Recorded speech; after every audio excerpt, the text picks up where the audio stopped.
Shalom Uvracha, mes chers amis, nous sommes dans notre parashat Bo avec la Kabbalah et les secrets de la Torah. Aujourd'hui, mes chers amis, on a des questions qui sont très très fortes. La première, c'est qu'on vous a toujours dit qu'il y a 4 exils. 4 exils. Mais si vous calculez, vous allez calculer en vérité qu'il y en a plus. J'aurais dit 5, mais j'aurais dit même 6. La première, c'est l'exil d'Égypte.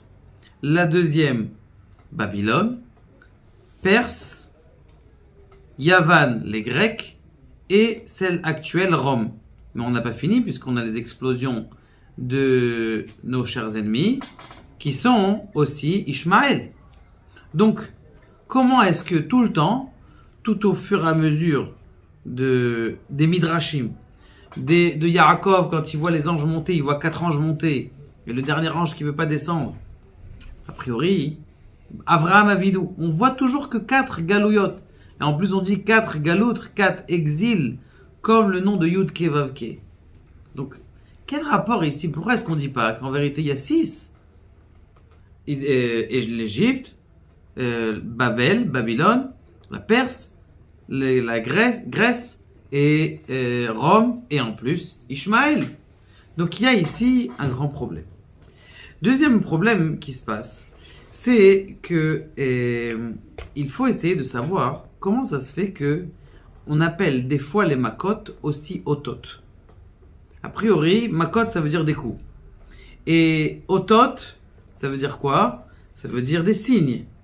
Donc, comment ça se fait que ces coups, ça s'appelle des signes? En plus de ça, qu'est-ce qu'on pose comme question? On pose on dit ces signes-là. Je dis les signes, les coups tout simplement. Pourquoi tu dis pas et les ma'an shiti afin de mettre ototai mes signes là? Pourquoi ces signes, mes signes là? Tu devrais dire mes coups et on a fini l'histoire. C'est un rallongement, une rallonge qu'il y a dans le pasouk. Autre question qui est importante et que peut-être vous vous êtes posée, et c'est que comment ça se fait que Adam Moshe Rabbeinu, eh bien, tout simplement, il bégaye.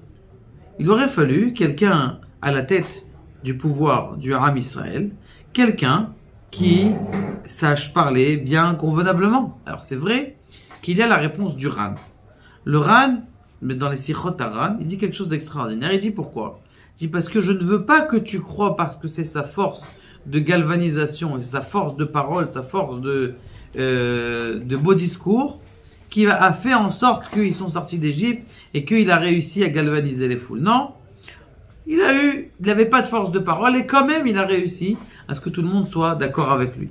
Mais d'un autre côté, si on demande la question de façon profonde avec les secrets de la Torah, comment ça se fait que Moshe, eh bien, et dernière question, comment Béhémet, on va faire en sorte que la Géoula, elle arrive?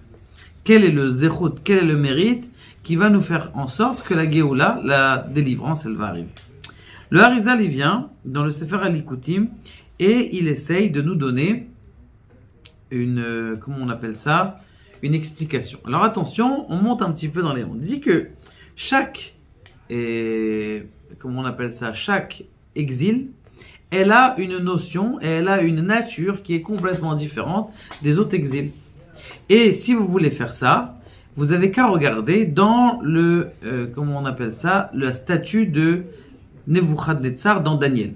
Vous savez qu'à l'époque, Nebuchadnezzar, il a demandé à tous ses interprètes de rêve de leur demander qu'est-ce que j'ai rêvé. Il leur a pas dit voilà mon rêve et interprété. Il leur a dit d'abord dites-moi qu'est-ce que j'ai rêvé et c'est quoi mon interprétation. Bon. Bien sûr, ils étaient tous en panique. Ils ont trouvé Daniel. Daniel, il prie à Kadosh Baruch Hu et il lui dit voilà ce que tu as rêvé. Et tu sais ce que tu as rêvé? Et tu as rêvé une tête en or avec un buste en argent, un ventre en bronze, des pieds en bronze et les jambes en bronze et les pieds en pierre, en chérès, en argile. Et il y a une petite pierre qui vient et qui explose les pieds en argile, et donc s'il n'y a plus de pieds, toute la statue s'effondre. Magnifique. Il dit ça Daniel, il lui dit en vérité, ça fait référence aux 4 exils du peuple d'Israël. Premier exil, c'était, comment on appelle ça? C'était l'Égypte. Bavel, maintenant il y a un problème ici. C'est quoi le problème? C'est qu'il manque une couleur, puisqu'il y a 6 exils. La réponse, elle est simple. Il dit comme ça. Lorsque on calcule la tête, dans la tête, à peu près, il y a 2 parties. Il y a la tête, il y a le cou. Alors attention, grande parenthèse, faites attention, on décolle un petit peu. Est-ce que vous vous rappelez que lorsqu'il y avait Yosef, il y avait 3 maîtres, maître et chanson, maître panetier et maître Saratabachim, maître Kaniré qui faisait la shrita et qui faisait les viandes. Quelle importance de la Torah, elle vient de donner, de dire, ah oui, tu sais, il y a 3 maîtres, il y a un maître qui fait du pain, un boulanger, il y a un maître qui fait du vin et un maître qui fait de la viande. C'est important, Ribono Shel Olam. Quelle importance! Est-ce que vous vous rappelez qu'on a parlé de ce Inyan-là, qu'en vérité, l'Égypte, chacun est dans son Égypte. Chacun, il passe quelque chose dans sa vie et chacun, il va sortir de son Égypte. Eh bien, c'est exactement ce qu'on a dans notre corps. Le maître et chanson, c'est-à-dire le Sarah Mashkim, eh bien lui, ça fait référence à la trachée artère. Trachée artère, il y a une erreur en vérité dans le mot de trachée artère, parce que les artères, c'est censé être du sang, mais la trachée artère, c'est là où l'air passe. C'est l'air. Ça, c'est Kenegel, le Sarah Mashkim, c'est le maître du vin. Pourquoi est-ce que c'est le maître du vin? Parce que vous n'avez pas le droit, quand vous respirez, d'aspirer ou de boire un petit peu de vin. Et donc tout de suite ça bloque. Donc ça fait référence à la trachée artère. L'osophage, ça fait référence à la nourriture, c'est le pain, tout simplement. Et le troisième, c'est quoi? On sait qu'on a des veines qui passent à l'intérieur du cou, d'accord? C'est celle-là qu'on touche en premier pour la shrita. C'est les veines du cou. Ces veines du cou, eh bien, c'est le Saratabachim qui était en vérité le chef, donc Potiphar, qui était le chef de Yosef. Maintenant, qui est-ce qui a géré tout le monde là? Qui est-ce qui a fait des boules de pétanque avec tout le monde? Tout simplement, c'est Yosef. C'est lui qui est venu le voir à Sarmashkin, il dit toi tu vas monter, Le Saraophim dit toi tu vas mourir. Le Saratabachim, lui il a monté de grade puisque c'est lui qui était son serviteur. Donc c'est lui qui a géré toute la panoplie de toutes ces sarim maintenant. Tous ces sarim en vérité, qu'est-ce qu'ils font? Qu'est-ce qu'ils font référence? Ils font référence à l'exil de l'Égypte. Et là, on va répondre tout de suite à une question. Comment ça se fait que Moshe, il bégayait? C'est quoi bégayer? C'est-à-dire qu'il n'avait pas une force de parole. Parce que comme Moshe, il représentait tout le Ham Israël, c'était marqué dans le Midrash, il y a une femme qui a accouché 600 000 hommes. C'est pas possible. Et là, Maha, on parle de la mère de Moshe Rabbeinu, Yocheved, qui a accouché quoi? Moshe Rabbeinu, qui est Keneged, qui est comparé à 600 000 personnes. Donc maintenant, ce qui se passe, c'est que Moshe, lui, il est en exil. Donc, et qu'est-ce qui empêche à l'exil? Et qu'est-ce qui est qu'on appelle ça le remez, l'allusion de tout cet exil? C'est quoi? C'est le coup. C'est toute l'Égypte. Et on sait très bien que dans l'Égypte, c'est quoi? C'est la tête. Et l'Égypte et Babylone, on va les considérer comme une seule exil. Parce qu'ils avaient les deux, cette notion-là de ce qu'on appelle en Kabbalah Gar, c'est Chabad. De la Chochma, Bina, Da'at, c'était une exil qui avait une profondeur, comme ça dit le Harizal. Une profondeur spécifique, ça veut dire que c'était vraiment celle qui a mis un coup fort au Ham Israël pour les sortir de quelque chose. Regardez l'Égypte, comment elle s'appelle, ça va répondre. D'ailleurs, à une question qu'on avait posée, d'où est-ce que les Égyptiens avaient des forces? Les Égyptiens avaient des forces de Paro. Paro, c'est les mêmes lettres que la lettre Ha'oref.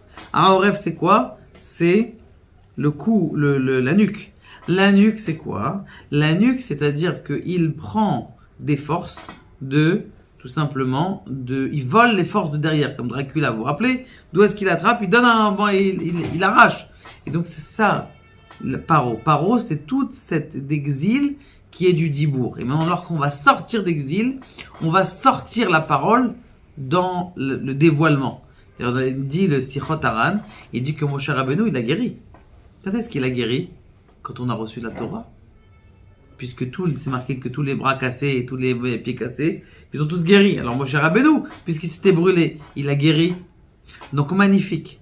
Maintenant, on a une autre question. Ils sont où les autres exils? On a expliqué que Babel et l'Égypte, c'est la tête. Le buste, c'était Paras. Après, Yavan. Alors Paras, il faut savoir que ça fait référence aux deux bras. Pourquoi? Parce que comme vous lisez dans la Megillah, Paras ou Madaï. Paras ou Madaï, c'est les deux bras, c'est la même époque. Paras ou Madaï, donc avec Esther. Et après, on a qui? On a comment on appelle ça? Yavan, c'est la graisse. Cette graisse-là, ça veut dire, c'est toute la force du corps, comme vous savez, que jusqu'à aujourd'hui, eh bien, toute la démocratie, toutes les grandes paroles, toutes les belles choses, elle vient d'où ça? Elle vient de la graisse. Donc ça, c'est le inyan de tout le corps, ça qui tient tout le corps. Et puis après, qu'est-ce qu'il y a? Il y a Rome. Rome, c'est ça qui fait avancer le schmilblick. Maintenant, Ishmaël est où? Vous savez bien qu'on a deux pieds. Le premier pied, c'est quoi? C'est le Rome. Et le deuxième pied, c'est Ishmaël. C'est-à-dire que Ishmaël, c'est le bâton de Rome. Parce que en vérité, qui est-ce qui nous font faire des péchés? C'est Hollywood, c'est les films, ça nous fait changer. Depuis la télévision, eh bien les Juifs, se sont permis d'émanciper la femme, d'émanciper plein d'idées. Et justement, ce qui s'est passé, c'est que qui est-ce qui vient frapper derrière? Qui est-ce qui fait des attentats? C'est Ishmaël qui est là derrière. Donc maintenant, qu'est-ce qu'on a? On a exactement toute comment on appelle ça, toute l'histoire dans un homme. C'est qui dans cet homme, dans ce rêve de Nabucodonosor, qui donc a exprimé que chacune des exils, eh bien, ils ont une emprise. Maintenant, d'où est-ce qu'ils ont cette emprise? Les Ma'an Shiti Ototai Ele. C'est vrai que dans le mot Elohim, alors attention, un petit peu de Kabbalah et de lettres, essayez d'y penser. C'est Elohim. Elohim, c'est El. Le début de El, en vérité, c'est la Rahamim, c'est de la miséricorde. Elohim, à la fin, c'est Yud Mem. C'est quoi Yud Mem? Yud Mem, c'est 50. On sait très bien que chaque makot, en vérité, elle était au nombre de 50. Dans chaque plaie, il y avait encore 50 plaies derrière. Parce que quand vous n'avez pas d'eau, vous avez aussi des problèmes, vous ne pouvez pas manger. Quand vous n'avez pas d'eau, donc il y a plein de choses qui... Donc, et c'est pour ça que la première Makkah, c'était quoi? C'était Keneged. Le Sar, c'était contre le Sar Atabachim. Taratabachim, que lui, il gérait, qui était géré par Yosef. Donc là, c'était 50 Makot. D'où est-ce qu'ils attrapaient leur force, les Égyptiens? De ces deux lettres. Mi. D'ailleurs, Paro, il a dit, Mi Hashem, Asher Hashma Bekolo. C'est qui ce Dieu-là que Mi, c'est les derniers, même dans le nom Elohim, qui est un nom de rigueur, en vérité, le seul mot de rigueur qu'il y a à l'intérieur du nom Elohim, c'est que le Yud Mem. Et d'ailleurs, c'est pour ça que les Égyptiens, ils sont morts dans la mer. Comment est-ce qu'on dit la mer en hébreu? Yam Souf. C'est pour ça qu'ils ont coulé à l'intérieur de la mer. Qui en vérité, la mer, c'est censé être du chesed. Les gens, ils payent, ils travaillent pendant un an pour aller au bord de la mer et pour profiter. Mais justement, là, eux, qu'est-ce qu'ils ont fait? Ils ont transformé cette mer-là. C'est devenu, même si c'était une mer qui est de Rahamim, de miséricorde, et bien maintenant, c'est devenu une mer qui est de rigueur. Et c'est pour ça qu'ils sont morts à l'intérieur du Yam Souf. Yam Souf, ça veut dire c'est la fin. C'est leur fin. Et donc ça, mes chers amis, on comprend que il y a des exils. Maintenant, qui est-ce qui gère tous ces exils? C'est Yosef. Cette petite pierre.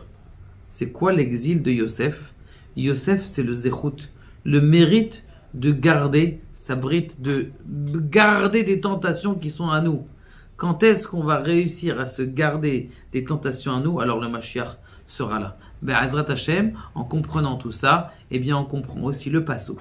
Tout simplement, les ma'an shiti ototai ele. Pourquoi est-ce qu'on dit pas makotai? Meku, ces signes-là, ces signes ele, c'est les mots el. C'est quoi el et he de Elohim? Ça fait référence à la miséricorde. Ça c'est la miséricorde.